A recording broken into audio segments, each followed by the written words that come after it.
Hi web fans, it's Bill Lagattuta with a preview of this week's episode of 48 Hours Mystery. It's an interesting story about a string of serial killings that took place in the Los Angeles area almost 20 years ago.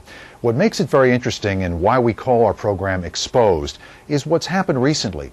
Recently, the Cold Case Bureau of the Los Angeles Sheriff's Department came upon a stash of photographs, hundreds of photographs, mostly of young women and girls. And as it turns out, these photographs belong to a man who is in prison now, on death row, convicted for 2 murders.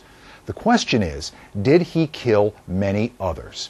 Did he kill the women who are seen in these photographs? When he was convicted, the man's name is Bill Bradford. When he was convicted, he looked at the members of the jury who convicted him and taunted them by saying, "You have no idea how many more are out there." Well, through a long series of events which we will explain on our program this week, these photographs got lost in the cracks and were only recently discovered. So now, as we will take you on this story, this journey, you'll see how sheriff detectives are frantically trying to track down all these women in these photos taken nearly 20 years ago to see who's alive and who's dead.